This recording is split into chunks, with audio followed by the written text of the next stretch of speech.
The bravest man.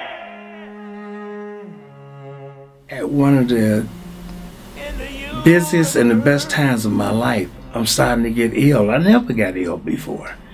But the body is like anything else. It can take a lot, but it needs a rest. The bravest man in the universe.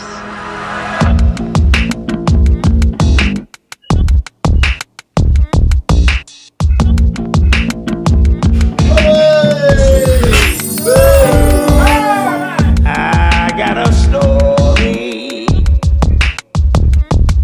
I want to tell. To be honest, I was so out of touch.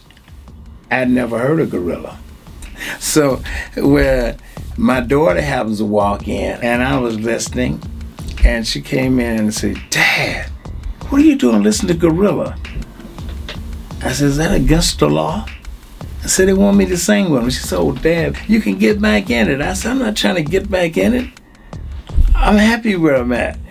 You know, not knowing that I did miss it.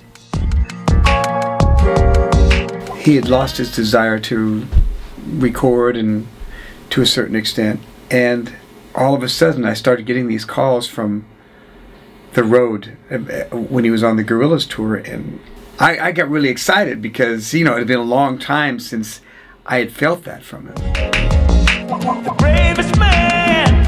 All my life I've been fighting to be me. When I walked away from the business, I just got tired of people telling me what to do and how to do it. I came up in the era where you cut 2 albums a year.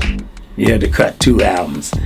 So, man, if you're going through one, you might not reach that peak again. You got to give life a chance to grow, so you got something to talk about. It genuinely touched Bobby that someone, you know, admired what he did enough to want to bring him on the road, and just loved his singing, and then eventually he got the trust and realized that this was for real.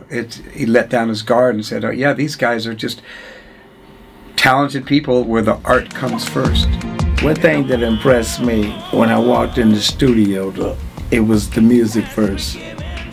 They allow you to do things what music should be. Music is like the universal language. It flows. When you do something and make music with Damon, Richard, Steve, it was just, nobody had no egos about nothing. It's just they wanted to get good music out. Deep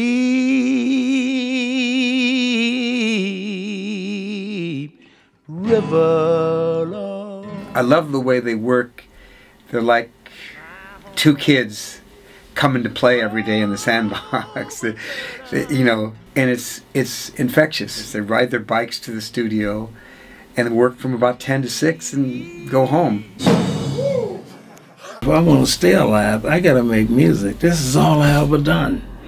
I said, you know, I'm the doctor when I walk on that stage. I said, when I walk in that studio, I'm the doctor. I said, I know what the people need, and I can give them more than you could ever give them. I said, I give them the truth in my heart and let them know you're not alone.